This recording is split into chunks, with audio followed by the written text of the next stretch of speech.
Today I want to explain what's going on with Diana and Charles as we wrap up season 4. Going into the season finale, Charles has decided to spend the rest of his life with his one true love, Camilla. He goes to the palace to talk to his mother, Elizabeth. He tells her Diana has gone back with her ex-lover. This means that Charles can get out of the marriage. The agreement they made in the previous episode was that if either of them had gone back with an ex-lover, that the marriage was essentially over. What Charles doesn't tell his mother is that he essentially made this happen. He didn't answer Diana's phone calls, he completely neglected her, and she had no choice but to run into the arms of her ex-lover.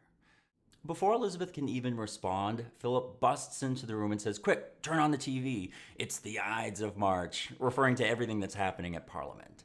Charles tries to say, "Dad, I was talking," and Philip just brushes him off, as he usually does. At this point in their marriage, Diana and Charles are living completely separate lives. They can't even go to William's rugby game together. They have to drive halfway there, and Diana jumps out of her car and into Charles's car, and show up as this united front. At the game itself, they seem like two completely different parents. Diana's engaged in the game, and she's cheering everybody on, and Charles is just hanging back, like whatever. When they go to leave, Diana hugs William and says, "Love you," and Charles just pats him on the back. The breakdown of his parents' marriage is obviously affecting William. You can tell just by the look on his face when they leave. On the car ride back, Charles is silent. Diana says, "What? We're never going to talk again?" And Charles responds by saying, "Silence is preferable." Charles then proves to her that silence is preferable. He refers to her upcoming solo New York trip as a piece of self-advancement, and then he throws her affair in her face, like he hasn't been having an affair this whole time. So now Diana just doesn't even want to talk to him, and she's back in her shell. Charles gets what he wants, and he's no longer communicating with her. The whole charade continues back at their offices, where the two of them have to meet about Diana's upcoming trip. Their advisors and their private secretaries are doing all the talking for them. I mean, this is like war. Charles's private secretary then brings up the fact that this upcoming trip to New York is going to be long, it's going to be a lot of stops, and she's going to be away from her kids that long. The only thing Diana can do at this point is just sit there with her head down while Charles glares across the table at her. After everything that Charles said to her, Diana's totally freaked out about this trip. She meets with her private secretary before she's supposed to go, and she's like, "They act like I'm crazy. They treat me like I'm crazy. I'm starting to think I'm crazy." This continues on the plane ride over when she can barely eat. She can't even get off the plane. Her private secretary has to encourage her off. When she goes to the gala, she looks completely insecure. I mean, she's in this beautiful white diamond-studded jacket, this white ball gown, and everybody's applauding to her. But when she takes her seat, she just looks down and off to the side, completely broken down. We cut to the very next scene where she's leaning over a toilet in that beautiful white ball gown. So her bulimia is still very much active. She collapses next to the toilet, and it's just heartbreaking. The next day, she goes to the Harlem Hospital's pediatric AIDS ward. Diana walks into her room, and she sees sick kids everywhere. As she's walking through, the doctor says to her, "A lot of these kids have been abandoned." Diana says, "Why?" And the doctor tells her it's because of the stigma attached to the disease. She leans over and hugs one of the patients. In real life, she had already done this in the past, but the writers of the show wanted to connect this act in Diana's part to her own feelings of abandonment. When she did this, it was worldwide. This went completely global. For a royal to physically touch somebody with AIDS was a big deal at this point.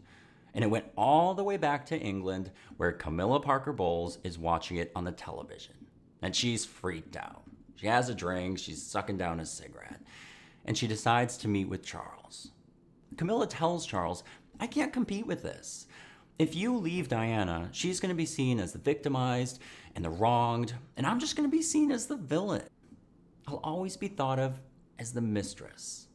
Camilla then reminds Charles that her own great-grandmother, Alice Keppel, was Charles's great-great-grandfather, Edward VII's mistress.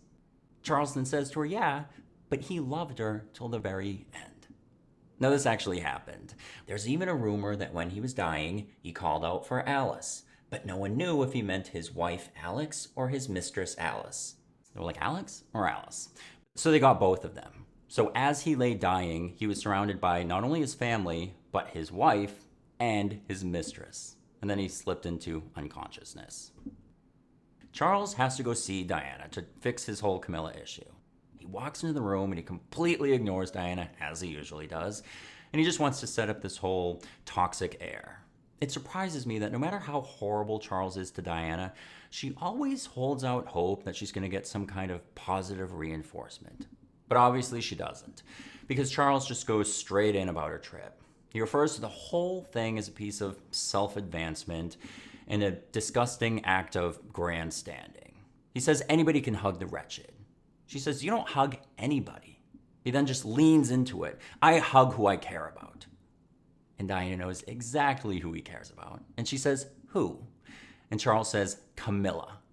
I care about Camilla. I care about her morning, noon, and night. I care about her. That is where my loyalties lie.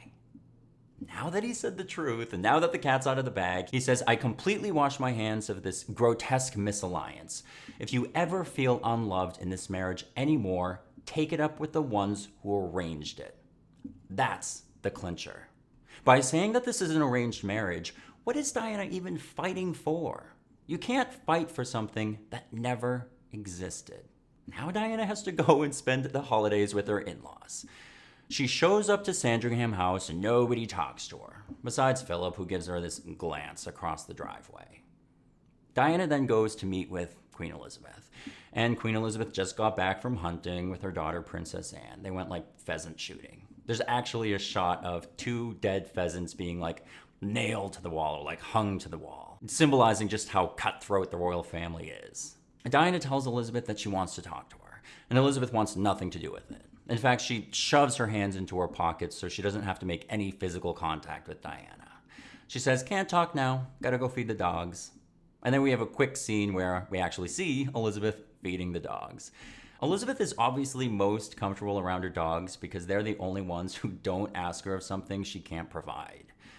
Speaking of asking for something, when Elizabeth gets to her office, Charles is waiting for her. And then he just blows up and he says, listen, I am suffering. I want out of this marriage. I need a separation. Elizabeth rips into Charles. And I've been waiting for this moment this whole season of watching Charles whine. So it's very satisfying to see that it's his mother that does it.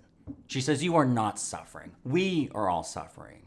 Everybody knows that you've been cheating on your wife and you've done nothing to hide it. You've made a huge contribution to the breakdown of her mental health, including her bulimia. And if you want to be king someday, start acting like it. So in order to be king, he can't get separated. This puts him in a serious conundrum. Later on that evening, the entire family's gathering in the parlor because they're going to have like black tie Christmas Eve or something. It's like super fancy. Diana's obviously not going because she's in her room and she's just lying on her bed in jeans and a white sweater. Philip knocks on the door and enters. The first thing he says is, well, I've never been in this room before. So we know that Diana's probably just been shoved in the corner of the house somewhere. The fact that Philip comes to see Diana just shows that they did have a connection. They're always showing them glancing at each other from across the room. And in real life, Diana and Philip did exchange letters where Philip gave her words of encouragement. He knew what it felt like to be an outsider. He tells Diana this. Diana then goes on to say, listen, if I can't get the love and security I crave from this family, then I might just have to cut free. Philip says, if you do that, it's not going to end well for you. He tells her, listen, we are all outsiders, every last one of us. We then have a montage of the royal family. We see Princess Anne, Princess Margaret, even the Queen Mother. And he says, the only one that matters in this whole situation is her, referring to Queen Elizabeth. He then quotes something that his father-in-law said to him before he died. George told Philip right before he passed away that the only one that matters is Elizabeth. She is the essence of your duty. Philip tells Diana, you seem to be the only one who doesn't recognize this. Later on, Diana ends up going to the party because she's changed into her black ball gown. She descends the staircase, and when she reaches the bottom, there are 2 antlers strategically positioned behind her head. This reminds us of the episode called The Balmoral Test, where I compared the stag to Diana. Diana walks into the room and nobody talks to her as usual. This photo of the royal family reminds me of the photo taken at the end of season 2, when we said goodbye to one cast and hello to a new cast. So this is the last time that this entire cast will be together. We close out this whole season with a close-up shot on Diana's face, as we hear a dark, lonely version of Silent Night play in the background. Going into the next season, I just have one major question. Is Diana going to fight to stay in, or is she going to fight to get out and be free again? Diana looks sad, but determined. Blackout. Thanks for watching. Hit the like button and subscribe to this channel for more videos like this.